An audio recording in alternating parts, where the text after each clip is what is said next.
దూరముగా ఉన్నాను కానీ నా ప్రజలు ఎవరు కూడా మెలకు కలిగి ప్రార్థన చేయడం లేదంటున్నాడు.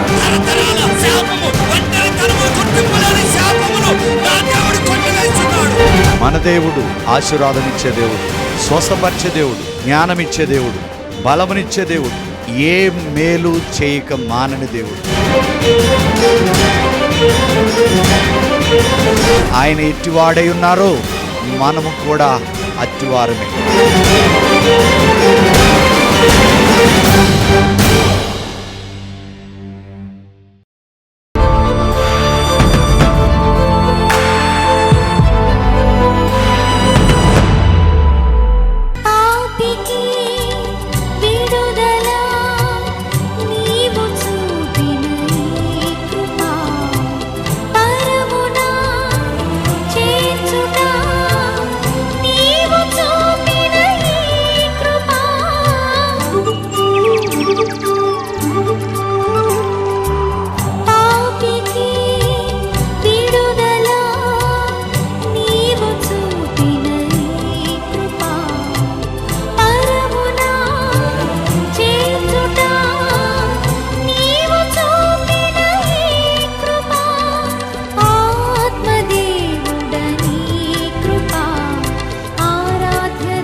సో అభిషేకం నీ మీదకి వచ్చింది, అప్పుడు ఏం జరిగింది? ఓకే, ఇక్కడ నొప్పి ఉండేది, తగ్గిపోయింది. ఏమైంది అప్పుడు? తగ్గిపోయేటప్పుడు కరెంట్ శాఖలోకి వచ్చింది. అభిషేకం కరెంట్ శాఖలోకి వచ్చింది. నిజంగా తగ్గిపోయింది. అలా బాగా మార్చిపోతుంది. ఎన్నిసార్లు తగ్గలేదు. ఇప్పుడు ప్రార్థిస్తుంటే దేవుడు మొత్తం ఇట్లా అగ్నిలాగా వచ్చి ముట్టి స్వస్థపరిచాడు. అగ్నిలాగా వచ్చి ముట్టి స్వస్థపరిచాడు. స్వస్థతలు ఉన్నాయి, అసలు ఉన్నాయా? నాకు కరెంట్ షాక్లే కాచి నడుము తాకి కరెంట్ శాఖలోకి వచ్చి నిన్ను నడుము నొప్పి తగ్గింది. హల్లెలూయా, దేవునికి మహిమ కలుగునుగాక. ఈ రోజు ప్రభు మనకిచ్చిన వాక్యం ఏంటంటే, మట్టలాదివారం చూసాం. మట్టలాదివారానికి గుడ్ ఫ్రైడేకి 5 days. ఏ నోటిదైతే ఓసన్నా ఓసన్ అన్నారో ఆ రోజు అదే నోటితో సిలువ వేయండి అన్నారు. అలాగే అందుకనే ప్రభు యెరూషలేమును చూసి, మనలను చూసి ఈ వెప్ట్ అని ఉంటది, కన్నీరు విడిచిన అంటాడు. మట్లాదివారం అయిపోయింది, పండగ చేసుకున్నాం. నెక్స్ట్ గుడ్ ఫ్రైడేకి వచ్చాం. 7 మాటలు అబ్బో ఎవరు ఇష్టం వచ్చినట్లు వాళ్ళు చక్కగా చెప్పారు, బాగానుంది. మరి గుడ్ ఫ్రైడే యేసు ప్రభు సిలువ మీద వేలాడినప్పుడు, అలాగే మళ్ళీ నెక్స్ట్ రేపు రాబోతుంది ఈస్టర్ పండుగ. ఈ రోజు 2 అంశాలు మీరు స్పష్టంగా తెలుసుకుంటే అసలు ఏ విషయంలో కూడా సంఘము గాని, సేవకుడు గాని, విశ్వాసి గాని భయపడరండి. 2 విషయాలు మీతో ఈ రోజు పంచుకుంటా. ఒకటి ద పవర్ ఆఫ్ క్రాస్, రెండోది ద పవర్ ఆఫ్ రిజరక్షన్. తెలుగులో చెప్పిన సిలువలో ఉన్న శక్తి ఏంటి, పునరుద్ధానములో ఉన్న శక్తి ఈ రోజు మనం తెలుసుకుందాం. ఈ అంశాలు మీరు రాసుకోండి. What is the power of cross? మొట్టమొదటి పాయింట్, మీరు సిలువ 7 మాటల్లో లాస్ట్ మాట ప్రభు ఏమంటాడంటే ఇట్ ఈజ్ ఫినిష్, సమాప్తమైనది. 2024 సంవత్సరాల క్రితం దేవుడు ఏమి సమాప్తం చేశాడో, చేసి దేవుడు ఏటి మీద మనకు శక్తినిచ్చాడో ఈ రోజు మీకు తెలిసినవే నేను పంచుకుంటున్నాను. ఒకటి 7 సిలువలో ఉన్న శక్తి గురించి మనం తెలుసుకోబోతున్నాం. Right down. ఫస్ట్ ఏమంటున్నాడంటే సిన్స్, పాపములు. ఆ సిలువలో మన ప్రభు మోసినది ఏంటంటే పాపాన్ని మోసాడు. పాపాన్ని జయించే శక్తి ఆ సిలువ ద్వారా మనకున్నదండి. యెషయా గ్రంథం 53:5 ప్రకారం మన అతిక్రమములను బట్టి ఆయన గాయపరచబడను, మన దోషములను బట్టి ఆయన నలగగొట్టబడ్డాడు. ఏమండి, పాపానికి శిక్ష మరణమే. మన అతిక్రమములు, మన దోషములను బట్టి ఆయన నలగొట్టబడ్డాడు గనుక ఖచ్చితంగా నీలో ఏ పాపమున్నా గానీ ఆయన సన్నిధిలో ఒప్పుకుంటే ఆ సిలువ శక్తి ఏం చేస్తుందో తెలుసా? మొదటి యోహాను 5:7-9 వరకు ఆయన వెలుగై ఉన్నాడు గనక ఆ వెలుగులో మనం నడిచిన ఎడల, మన నడుస్తూ ఆయనతో సహవాసం చేసినప్పుడు అప్పుడు మనలో ఉన్న ప్రతి పాపమును దేవుడు కడుగుతాడంట. మనం ఒప్పుకుంటే మనల్ని సమస్త దుర్నీతి నుండి ఖచ్చితంగా దేవుడు మనల్ని విడిపించి పవిత్రుడిగా చేస్తాడు. మొట్టమొదటి పాయింట్, సిలువలో ఉన్న శక్తి పాపాన్ని జయించే శక్తి మనకిచ్చి ఉన్నాడు. ఆమేన్, హల్లెలూయా. రెండవది చూద్దాం, సిక్నెస్. అదే 53లో మనం తెలుసుకోవాల్సిన మాట ఏంటంటే, నిశ్చయముగా మన రోగములను భరించెను. చాలా మందికి తెలియని విషయం ఏంటంటే, అసలు ఇప్పుడు స్వస్థతలు ఉన్నాయా? ఏమండి, మన రోగాలను ఆయన భరించాడు. సో కనుక ఎప్పుడైతే 1 పేతురు 2:24 ప్రకారం రోగాలు ఎట్లా పోతాయంటే, మాను మీద వేలాడిన వాడు శాపగ్రస్తుడు కనుక. ఏంటండి వీడికి రోగం వచ్చిందంటే వీడేదో శాపంలో ఉన్నాడంటారు, ఈ వ్యాధి వచ్చిందంటే వీడిని ఏదో శాపం ఇది అవుతుంది. కానీ ఇక్కడ సిలువలో ఉన్న శక్తి మనల్ని ఏం చేస్తుందంటే, మన రోగాలను స్వస్థపరుస్తుంది. 1 పేతురు 2:24 ప్రకారం ఆయన పొందిన గాయముల చేత మనము స్వస్థత పొంది ఉన్నామని వాక్యము సెలవిస్తుంది. మీరు మత్తయి సువార్తలో చూస్తే, మార్కు సువార్తలో చూస్తే, ప్రభు దగ్గరికి వచ్చిన ప్రతి ఒక్కరిని అందరినీ స్వస్థపరిచెను. గలిలయ ప్రాంతంలో కానీ ఆయన ఎక్కడెక్కడైతే పరిచర్య చేశాడో, రిఫరెన్స్లు చెప్పడానికి టైం లేదు కానీ మార్కు చదవండి, ఎన్ని స్వస్థతలు ఉంటాయో. ఆయన దగ్గరికి వచ్చిన వారందరినీ కూడా ప్రతి వ్యాధిని, ప్రతి రోగాన్ని స్వస్థపరిచెను. ఏమే? సో ఈరోజు నిజముగా ఆ సిలువు దగ్గరకు వస్తే, యేసయ్యా నువ్వు రక్షకుడివి, దేవుడివి, ప్రభువని నువ్వు నిజంగా ఒప్పుకుని నిజమైన మారు మనసు పశ్చాత్తాపం పొందితే, నీలో ఉన్న రోగాన్ని ఆయన పొందిన గాయముల చేత, అనగా ఆ సిలువ శక్తి ద్వారా, ఇట్ ఈస్ ఫినిష్డ్ అన్నాడు. ప్రతి రోగాన్ని కూడా ఆ సిలువ శక్తి ద్వారా, ప్రతి రోగం అండి, నేను చెప్తున్నాను కదా, దేవుడు నన్ను స్వస్థపరిచాడు. నా ద్వారా ఇప్పటికి కూడా వేల మందిని ప్రభు స్వస్థపరిచి ఆయన నామాన్ని మహిమపరుచుకున్నాడు. ఎందుకంటే ఆయన మనకిచ్చిన పని ఏంటో తెలుసా? రోగులను స్వస్థపరచుడి, చనిపోయే వారిని లేపండి, కుష్టు రోగులను శుద్ధీకరించండి. సో సిలువలో ఉన్న శక్తి మన సిక్నెస్ అంతటిని కూడా తీసివేస్తుంది. మార్కులో 15:16 నుంచి మీరు చదివితే అనేక విషయాలు బయటపడతాయి. అందుకే యాకోబు రాసిన పత్రిక 5వ అధ్యాయము 14-15 ప్రకారము, మీలో ఎవడైనా రోగి ఉన్నాడా? ఏమండి, ప్రార్థన చేసి స్వస్థపరచాలంటే ఎలా? పాస్టర్ గారు కావచ్చు, లేకపోతే సంఘ పెద్దలు కావచ్చు, వారి మీద నూనె రాసి ప్రార్థించినప్పుడు వారు ఖచ్చితంగా స్వస్థత పొందుతారు. కీర్తనల గ్రంథంలో కూడా ఉంటదండి ఒక మాట, అక్కడ ఆయన స్వస్థపరిచే దేవుడిగా కూడా ఉన్నాడు. రెఫరెన్స్లు చాలా ఉన్నాయి కానీ మూడో విషయంలో చెప్తున్నాడు. మూడవది ఏంటంటే స్కార్చ్, అంటే నలగగొట్టబడ్డం, కొరడాలతో కొట్టబడ్డం. ఎందుకు ఆయన కొరడాలతో కొట్టబడ్డాడంటే, ఆయన తరతరాల, మన జనరేషనల్ కర్సెస్ అంటారు కదా, తరతరాల శాపములు, పాపములు అన్నిటినీ కూడా విడిపించడానికి ఆయన మన సమాధానార్థమైన శిక్ష ఆయన మీద పడిందంట. యెషయా గ్రంథం 53 మీరు ఖచ్చితంగా చదవాలి. ఆయన మన కొరకు నలగొట్టబడ్డాడు. మన అతిక్రమములు, మన వ్యసనములు అన్నీ కూడా. ఎప్పుడైనా సరే మీరు యేసు ప్రభు దగ్గరకు వచ్చినాక, ఏ శాపమైనా, ఏ పాపమైనా, ఏ రోగమైనా, లేకపోతే ఏ అమావాస్య పౌర్ణమో ఏదైనా ఉన్నా, చాలా మందికి ఫోన్ చేస్తారు ఈ తెలంగాణ ప్రాంతంలో, అయ్యా భయం ఉంది, గుబులుగా ఉంది, నా మీద ఏదో వచ్చి పడుతుంది. ఇక్కడ ఏమంటున్నాడు? ఆయన మన కొరకు మన శాపములన్నిటినీ భరించాడు. దానికి ఏమయ్యాడంట? ఆయన నలగొట్టబడ్డాడు. ఎఫెసీ 1:7 ప్రకారం దేవుని కృపా మహదైశ్వర్యమును బట్టి ఆయన కార్చిన రక్తము ద్వారా మన అపరాధములకు క్షమాపణ కలిగినది. Glory to God. కాల్తో చూడండి, గలతీయులకు రాసిన పత్రిక 3వ అధ్యాయంలో 13-14 ప్రకారం ఆత్మ ద్వారా మనకు వచ్చిన ఆశీర్వచనం ఏంటంట? అన్యజనులందరూ కూడా అబ్రహాము వలె ఖచ్చితంగా దీవించబడాలంట. ఎందుకంటే మన కొరకు ఆయన మాను మీద వేలాడి శాపగ్రస్తుడయ్యాడని ఉంటది ఇక్కడ కూడా. ఆ బ్రాకెట్ లో ఏముంటదంటే శాపగ్రాహి. ఎవరండి? మనకున్న దరిద్రాన్ని స్వీకరించేది, మనకున్న శాపాన్ని గ్రహించేది. సో కనుక ఏ శాపము కూడా మీ మీద పని చేయటానికి వీలు లేదు. శాపగ్రాహి. కనీసం మన అప్పు ఎవరైనా తీర్చగలుగుతారా? ఎవరో తీర్చరు. నీ బాధ నువ్వు పాడాలి. కానీ మన శాపాన్ని ఆయన మోసాడు కనుక మనము ప్రతి శాపము నుండి విడిపించబడాలి. అట్టి శక్తి ఎక్కడుందో తెలుసా? సిలువలో ఉంది. The beauty of cross. సిలువ యొక్క అందం ఏంటంటే, ఆ సిలువలో నా పాపము క్షమించబడింది. ఆ సిలువ శక్తి ద్వారా నా రోగానికి విడుదల ఉంది. ఆ సిలువ ద్వారా నేను ఏ శాపములైతే ఉన్నానో, ఆ సిలువ ఈ శాపము నుంచి విడిపించే శక్తి ఉన్నదని ఓ క్రైస్తవుడా నీకు తెలుసా? ఇంకా నువ్వు బంధకాల్లో ఉన్నావంటే కారణం ఏంటో తెలుసా? You don't know what is the power of cross. So కనుక ఈ రోజు అంటున్నాడు యెషయా గ్రంథం 61:9 ప్రభు అంటాడు ఇక్కడ ఖచ్చితంగా, జనముల మధ్య నా సంతతి తెలియబడాలి.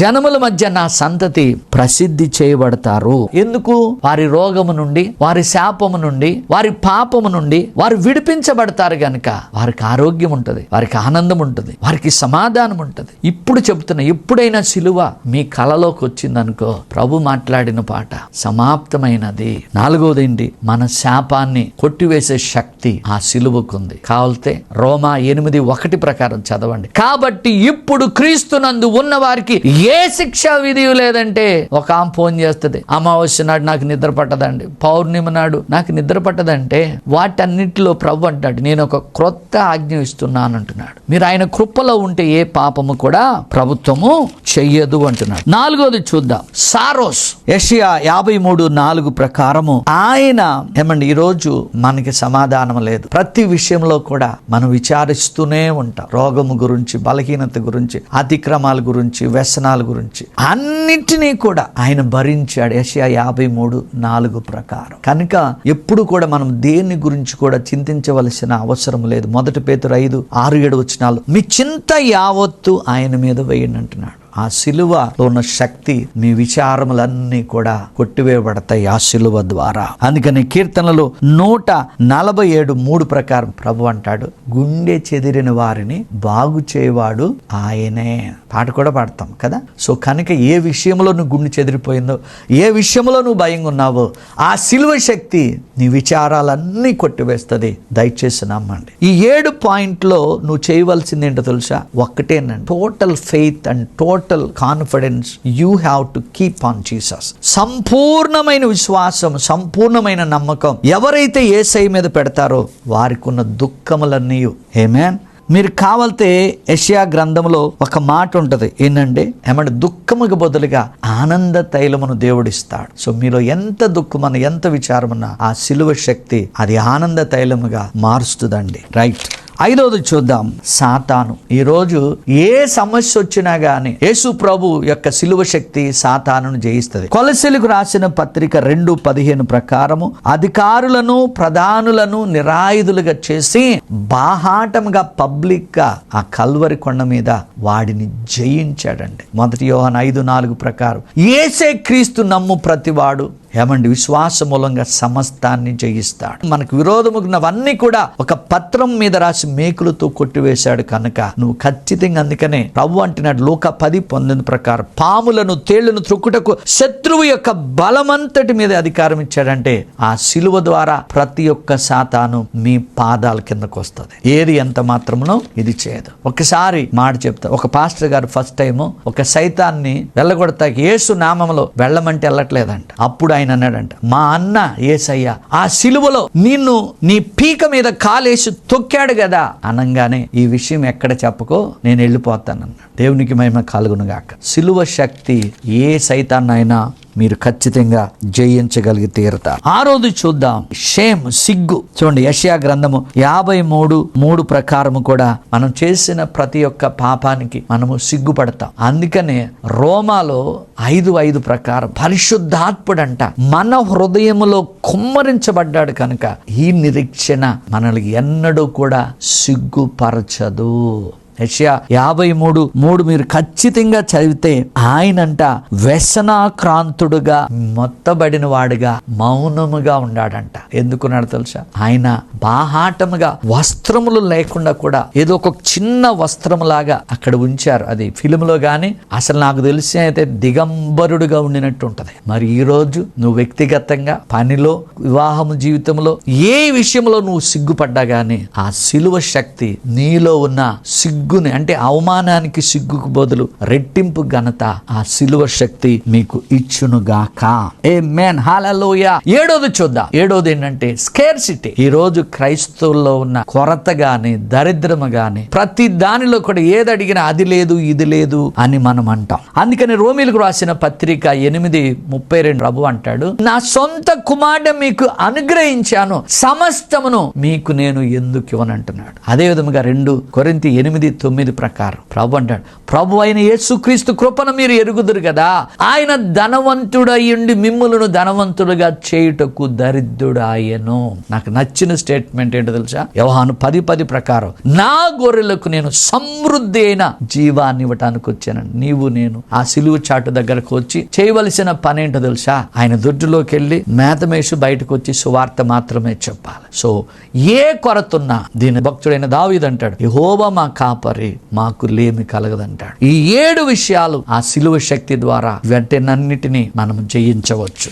రెండోది చూస్తే పునరుద్ధాన శక్తి. రెండోది ఏంటంటే ద పవర్ ఆఫ్ రిజరెక్షన్. ఏమండి, సిలువ లేనిదే పునరుద్ధానము లేదు. ఎప్పుడైతే యేసు ప్రభు తాను చెప్పినట్లే ఆయన లేచి ఉన్నాడన్న మాటను బట్టి దేవుని స్తుతిద్దాం. మొట్టమొదటిగా మత్తయి సువార్త 28వ అధ్యాయం ప్రకారం మరి మరియా, మరొక మరియా అక్కడికి వెళ్ళినప్పుడు, ఎక్కడండి, సమాధి దగ్గరికి వెళ్ళినప్పుడు ఆ దూత ఎప్పుడైతే అక్కడికి వచ్చిందో అక్కడ భూకంపం కలిగిందంట. ఏమేంటి, కానీ మరి ఆయన చెప్పినట్లు ఆ మగ్దలేని మరియకు, ఆ మరియకు మరొక మరియకు చెప్పాడు, ఆయన ఇక్కడ లేడు, ఆయన గలిలేకి వెళ్తున్నాడు. దేవునికి మహిమ కలుగును గాక. సో ఎప్పుడైతే ఆయన గలిలేకి వెళుతున్నాడో ఆయన ఎదుర్కొని వాళ్ళకి కనబడ్డాడు. ఆయన పరలోకము వెళ్లే ముందు ఇంచుమించు 500 మందికి ప్రభు కనబడినాడు. అదంతా చెప్పాలంటే టైం లేదు, కానీ ఈ రోజు ప్రభు నిన్న నేడు నిరంతరం ఏకరీతిగున్నాడు గనక ఆ పునరుద్ధాన శక్తి గురించి అపోస్తుడైన పౌలు అంటున్నాడు, ఆ పునరుద్ధాన బలమును నేను ఎరుగు నిమిత్తము సమస్తమును కూడా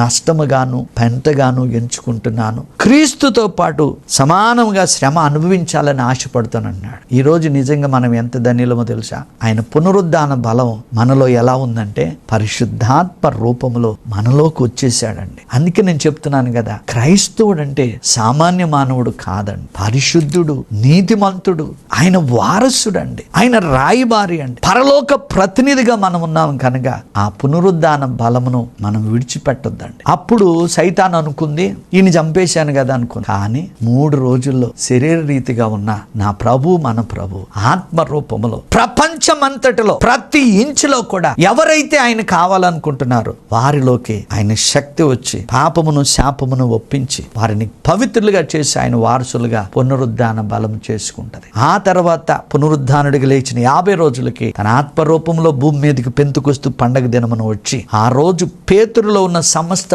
బలహీనతలు తీసివేసి ధైర్యపరిచి నిలబెట్టి ఒక్కరోజు ఆ పునరుద్ధాన బలం, పరిశుద్ధాత్మ శక్తి 3000 మందిని రక్షణ మార్గంలోనికి తీసుకువచ్చింది. అంత గొప్ప శక్తి పునరుద్ధాన బలములో ఉన్నదండి. చూడండి, ఆ పునరుద్ధాన బలం ఏం చేస్తుందంటే రోమీలకు రాసిన పత్రిక 8:11 ప్రకారం యేసుని లేపిని వాని ఆత్మ. ఇది నేను ఎప్పుడు ఎవరైనా చనిపోయే స్టేజ్లో ఉంటే ఈ వాక్యం పలికితే దేవుడు అద్భుతం చేస్తాడు. రోమీలకు రాసిన పత్రిక 8:11 ప్రకారం యేసుని లేపిన వాని ఆత్మ మీలో నివసించిన ఎడల చావుకు లోనవుతున్న కిడ్నీ పాడైపోయిందా, గుండె పాడైపోయిందా, లివర్ పాడైపోయిందా, అసలు బతకరు అనుకున్నారు. చాలా కేసుల్లో ఈ వాక్యం పలికి ప్రార్థించినప్పుడు వారు తిరిగి లేచారు. ఇప్పుడు వారు ఆరోగ్యంతో ఉన్నారండి. ఆయన పునరుద్ధాన బలం చనిపోయే వ్యక్తిని తన జీవింపచేయు ఆత్మ ద్వారా మరలా బ్రతికిస్తాడు. మరొకటి చూస్తే యోహాను సువార్త 11వ అధ్యాయంలో 25-26 ప్రభు అంటాడు, నేనే పునరుద్ధానమును జీవమును, నా యందు విశ్వాసముంచువాడు, తెలుసు కదా, చనిపోయినను మరలా బ్రతుకును అంటాడు. మరి మనకైతే సిలువను గురించిన వార్త మరి దేవుని శక్తిగానే నశించుచున్న వారికి వెర్రితనము. ఆయన పునరుద్ధాన బలము మనం చనిపోయిన ప్రతి వ్యక్తి కూడా మరలా బ్రతికిస్తుంది. హల్లెలూయ. అందుకని ఈ రోజు ప్రభు అంటున్నాడు రోమా 8:1 ప్రకారం ఇప్పుడు క్రీస్తు యేసునందు ఉన్నవారికి ఏ శిక్షా విధి కూడా లేనే లేదు. సో పునరుద్ధాన బలం కలిగిన వారు రోమా 8 అంటాడు వాళ్ళు ఆత్మ నియమములో ఉంటారు గనుక వారికి ఎప్పుడు కూడా పునరుద్ధాన బలముతో ఉండేవాళ్ళు ఆత్మ నియమంలో ఉంటారు కనుక వాళ్ళకి ఎప్పుడు కూడా జీవము సమాధానమే ఉంటది. ఆ పునరుద్ధాన బలమే ఈ రోజు ఎఫెసీ 1:13-14 ప్రకారం ఆ పునరుద్ధాన బలమే పరిశుద్ధాత్ముడు గనుక ఆ పరిశుద్ధాత్ముడే మనకు సంచకరువుగా ఉండి మనలను నడిపిస్తాడు. ఉదాహరణ చూడాలంటే స్టెఫెను ఆ పునరుద్ధాన బలముని ఎట్లా చూశాడంటే ఆయన ప్రభునందు ఆయన ఆత్మను అప్పగించే ముందు అతను తండ్రి యొక్క కుమారుడి యొక్క కుడి పార్శ్వమున కూర్చుండినట్లు ఆయన చూడగలిగాడు. ఈ రోజు సిలువ శక్తి ఉంటే ఏడిటి నుంచి మనం విడిపించబడి దీవించబడతాము. ఆత్మ బలం, పునరుద్ధాన బలం ఉంటే ఎన్ని గొప్ప కార్యాలైనా మనము చేస్తాం. మన యొక్క భవిష్యత్తు అంతటికి, సంఘ భవిష్యత్తుకి, కుటుంబ భవిష్యత్తుకి, వ్యక్తిగత భవిష్యత్తు అంతటికి ఆయన పునరుద్ధాన బలమే గొప్ప శక్తిగా, గ్యారంటీగా ఉండునుగాక. ఆమేన్. ఈ బోడుపల ప్రాంతంలో మరి ఎవరైనా గానీ ఏ సంఘానికైనా మీరు వెళ్ళకపోతుంటే దయచేసి మీ అందరికీ ఎక్కడి నుంచైనా మీరు రావచ్చు. ఈ యొక్క ఆదివారము ఆరాధనకు మీ అందరికీ నా ప్రేమపూర్వక ఆహ్వానము. వచ్చిన ప్రతి ఒక్కరికి వ్యక్తిగతంగా మీ యొక్క అవసరాలు తెలుసుకుని మీ కొరకు నేను ప్రార్థిస్తాను. ఇప్పటి వరకు ఎన్నో వందల వేల మంది ఈ యొక్క పరిచర్య ద్వారా ఈ దీనిని వాడుకుని వారికి ఉన్న బలహీనతలు గాని, వారికి ఉన్న రోగాల నుంచి విడుదల పొంది ఆయన రాజ్యాన్ని విస్తరిస్తున్నారు. ప్రతి శుక్రవారం నాడు అదే స్థలములో సాయంకాలము 7 నుంచి 9 వరకు స్వస్థత, సమృద్ధి, విడుదల అనగా PHD సర్వీస్ ఉంటది. ఎవరైతే కష్టాలతో, బాధలతో ఉన్నారో, రోగాలతో ఉన్నారో, దురాత్మల చేత బాధపడుతున్నారో దయచేసి మీరు ఈ సమయాన్ని సద్వినియోగం చేసుకోవచ్చు. మీ అందరి కొరకు ప్రార్థిస్తా. దేవుడు మిమ్మల్ని స్వస్థపరిచి విడుదలిచ్చి ఆయన నామాన్ని మహిమపరుచుకుంటాడు. దేవుని నామానికి మహిమ కలుగునుగా. హల్లెలూయా.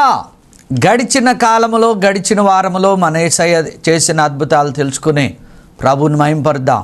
ఆమేన్. హల్లెలూయా. ఈమె పేరు పరంజ్యోతి అండి, ఉప్పల్లో ఉంటుంది. చాలా కాలం నుంచి వెరికోన్స్ అనొచ్చు, లేకపోతే కాళ్ళ దగ్గర పాదాల నుంచి పై వరకు ఆ పాదాల నొప్పులు, నిద్ర పట్టదు, చాలా సంవత్సరాల నుంచి బాధపడుతుంది. కేవలం దేవుని మహిమ కొరకు చెప్తున్నా. మరి కొద్ది కాలం నుండి మరి సంఘానికి వస్తున్నది సిస్టరు. అద్భుతం ఏంటంటే ప్రార్థించిన తర్వాత మొట్టమొదట కడుపులో ఉన్న నొప్పి పోయింది. తర్వాత ఈ కాళ్ళకున్నవన్నీ కూడా 100% ఆ నొప్పులన్నీ పోయినాయి. అన్నయ్య అసలు నాకు నిద్ర పట్టదు, ఇప్పుడు చక్కగా నిద్రపోతున్నానని. ఇటు మహిమ గల కార్యముకే మన దేవునికి మహిమ కలుగునుగాక. మరలా చెప్తున్నా, ఎవరికైతే సంతానము లేదో కీర్తనలు 113:9 ప్రకారం సంతులేని దాని ఇల్లాలుగాను, కుమారులు గల సంతోషము గల తల్లిగా దేవుడు దీవిస్తాడు. వాక్యం నమ్మండి, వాక్యాన్ని ధ్యానించండి. ఆ వాక్యమే శరీరధారి అయి మీ గర్భములో కుమారుడుగా, కుమార్తెగా ఉదయించునుగాక.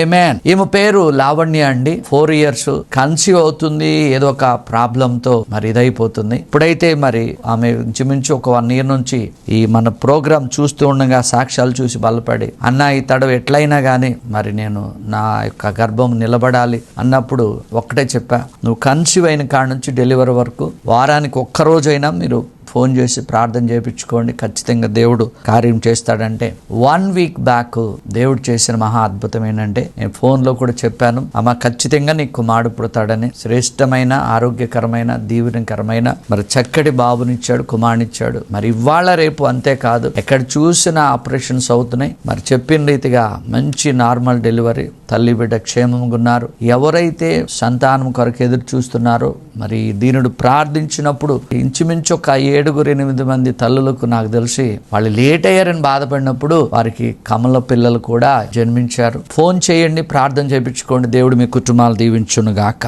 ఆమేన్. హల్లెలూయా. ఎక్కడ చూసినా గానీ భయంకరంగా క్యాన్సర్ తో చాలా మంది బాధపడుతున్నారు. ఈమె పేరు అఖిల, ఒంగోలు హాస్టల్లో ఉంటది. వాళ్ళ అమ్మమ్మ పరిస్థితి చాలా ఘోరం అండి. ఈ దవడ క్యాన్సర్. కేవలం ఆమె ఎక్కడో ఊర్లో ఉంటే కాన్ఫరెన్స్ కాల్లో మరి పెట్టినప్పుడు ఆ ప్రార్థన చేసి ఆ నీళ్లు తాగినప్పుడు ఆ నీళ్లలో ఏం లేదు కానీ ఈ బుగ్గంతా వాసేసి లోపలంతా కుళ్ళిపోయి కనీసం నీళ్లు తాగని స్టేజి. కేవలం దేవుని మహిమ కొరకు చెప్తున్నా, 2-3 times మాత్రమే నేను ప్రార్థన చేశాను. ప్రభు అద్భుతంగా ఆమె ఆ నోరు తెరిచి చూసినప్పుడు ఆ నోరంతా ఎంత క్లీన్ గా ఉందంటే ఈ వాపంతా తగ్గిపోయింది. మరి అతి త్వరలో వీడియో సాక్ష్యం కూడా మీతో పంచుకుంటా. నోటి క్యాన్సర్ నుండి దేవుడు ఇచ్చిన స్వస్థతకై దేవునికి మహిమ కలుగునుగాక. ఇతని పేరు జోసెఫ్ అండి. గడిచిన కాలంలో సాక్ష్యం ఇది, నమ్మండి. ఈయన యశోదలో ట్రీట్మెంట్ తీసుకుంటున్నాడు. అప్పటికే అన్ని పాడైపోయిన భయంకరమైన డ్రింకర్ అండి. స్మోకింగ్ ఉంది. ఆ గుండె, లంగ్స్, ఎవ్రీథింగ్. ఆ డాక్టర్స్ కూడా తిట్టారంట, ఎందుకు మీరు ఇంకా ఇంచుమించు 10 లక్షలు బిల్ అయిపోయిందని. కానీ దేవుడు చేసిన అద్భుతం ఏంటంటే 7:30 ప్రాంతంలో అక్కడికి వెళ్ళి ఆయన బాడీ మీద చెయ్యేస్తే ఆయన ప్రాణం పోతుందని అంత వీక్గా ఉన్నాడు, భయంకరంగా వెంటిలేషన్ లో ఇవన్నీ పెట్టి ఉన్నాయి. కానీ అద్భుతం ఏంటంటే ప్రార్థన చేసినాక 4-5 గంటల కల్లా రిపోర్ట్స్ అన్ని రివర్స్ అయినాయి. ఇది కేవలము దేవుని మహిమ కొరకే చెప్తున్నానండి. మన దేవుడు రోమా 8:11 ప్రకారం యేసుని లేపిన వాని ఆత్మ మనలో నివసిస్తే చావుకు లోనైన ఏ శరీరమునైనా తన ఆత్మ ద్వారా బ్రతికిస్తాడు. గత కాలంలో క్యాన్సర్ చెప్తున్నా, ఇంతకు ముందు కూడా మీతో పంచుకున్నాను. మరి ఆయన పేరు జైకర్ అండి, IPS. ఆయన ఆల్రెడీ డాక్టర్ చెప్పారు, చేతులు ఎత్తేశారు. కానీ అద్భుతం ఏంటంటే US లో సుప్రియ అని మరొక తల్లి గారు ఉన్నారు. ఆ జైకర్ గారి మిసెస్ అరుణ బహుగుణ, వాళ్ళిద్దరు ఫ్రెండ్స్. మరి ఎప్పుడైతే US నుండి ఢిల్లీలో ఈయన ఉన్నారు, ఇంకా 2-3 డేస్ కన్నా ఎక్కువ బాతకరని వాళ్ళు డిక్లేర్ చేసినప్పుడు కేవలం దేవుని మహిమ కొరకు చెప్తున్నా. ఆమంటుంది ఆయన IPS పోలీస్ ఆఫీసర్ ఇప్పుడు లేకడంటే, ఇప్పుడు లేకపోతే శాశ్వతంగా చనిపోతాడమ్మా అన్నప్పుడు ఆయన చెవు దగ్గర పెట్టి ప్రార్థన చేశాం, ఆన్లైన్లోనే బై ఫోన్. ఆ యొక్క మరణానికి గురవుతున్న శరీరాన్ని దేవుడు లేపాడు. ఇటు మహిమ గల కార్యముకే మన దేవునికి మహిమ కలుగునుగాక. నేను ఎందుకు చెప్తున్నా అంటే, ఇతను స్వస్థత పొంది 4 సంవత్సరాలు హాయిగా ఉన్నాడు. కానీ నేను వెళ్ళి రక్షణ పొందమంటే నవ్వాడు. 4 years తర్వాత ఆయన చనిపోయాడు. స్వస్థత అనేది పర్మనెంట్ కాదు. రక్షణ పొందావనుకో ఖచ్చితంగా సంపూర్ణమైన ఆరోగ్యంతో భూమి మీద ఉంటావు, తర్వాత నువ్వు పరలోకానికి వెళతావు. అందుకే నేను మీ సాక్ష్యం మీతో పంచుకుంటున్నా. స్వస్థత కలిగిన వాళ్ళు నీటి బాప్తీసం, అగ్ని బాప్తీసం తీసుకుని ఆయన సన్నిధిలో, వాక్యంలో, ప్రార్థనలో, ఆరాధించటంలో ఉండండి. ఖచ్చితంగా గాయను చూస్తారు. దేవునికి మహిమ కలుగునుగాక. చాలా మందికి ఇల్లు లేని వాళ్ళు నాకు ఎప్పుడు దేవుడు ఇల్లు ఇస్తాడని నేను ఎప్పుడు ఒకటే చెప్తా, వివాహం కొరకైనా, బిడ్డల కొరకైనా, ఇల్లు కొరకైనా, ఉద్యోగం కొరకైనా. ఇక్కడ డబ్బు కాదు. కానీ ఇలా చెప్తే మళ్ళీ చాలా మంది, ఓ పాస్టర్ గారు డబ్బు గురించి చెప్తున్నాడు. విత్తనం వేయండి, పంటకు వస్తారు. అందుకు నేనే సాక్ష్యం. నా కుమార్తెకు MBBS సీట్ కావాలంటే ఒక విత్తనం వేసాం. ఏమండి, MBBS సీట్ వచ్చింది, మంచి డాక్టర్ అయింది. ఇల్లు కోసం విత్తనం వేసాం, ఇల్లు పొందుకున్నాం. తర్వాత నా సేవకు మినిస్ట్రీకి ఒక కారు కావాలని అడిగినప్పుడు దానికొక విత్తనం వేశాం. ఎందుకంటే నా స్వానుభవంతో చెప్తున్నా. అలాగే ఈ సిస్టర్ నాకు హైదరాబాద్లో ఇల్లు కావాలని ఉంది. కానీ చెప్పిన అమ్మ విత్తనం విత్తు గృహం కొరకని. ఆమేన్. అద్భుతంగా ఒక గృహాన్ని దేవుడు ఈ మాసంలో ఇచ్చాడు. ఇట్టి మహిమ గల కార్యముకే మన దేవునికి మహిమ కలుగునుగాక.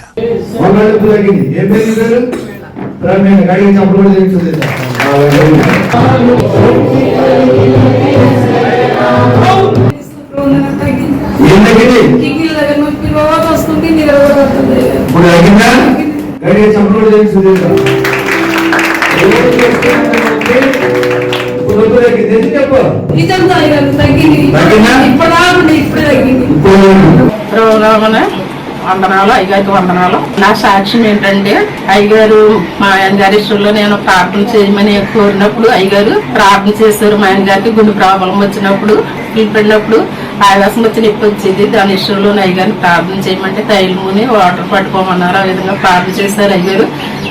మా ఆయన గారికి తగ్గింది. తర్వాత నాకు కూడా అదే బలహీనతలో ఉండింది, నాకు కూడా తగ్గింది. ఈ 2024లో ఫిబ్రవరిలోని నాకు కిడ్నీ ప్రాబ్లం వచ్చింది. కిడ్నీలోని రాళ్ళుండి అసలు లేకలేకపోయేదాన్ని, కూర్చోలేకపోయేదాన్ని. అలాగా నైట్ అంతా 7 గంటల నుంచి 10 గంటల దాకా బాధపడాను. ఆ సమయంలో అయ్యగారిని ప్రార్థన చేయండి అని ఫోన్ చేస్తే అయ్యగారు ప్రార్థన చేశారు.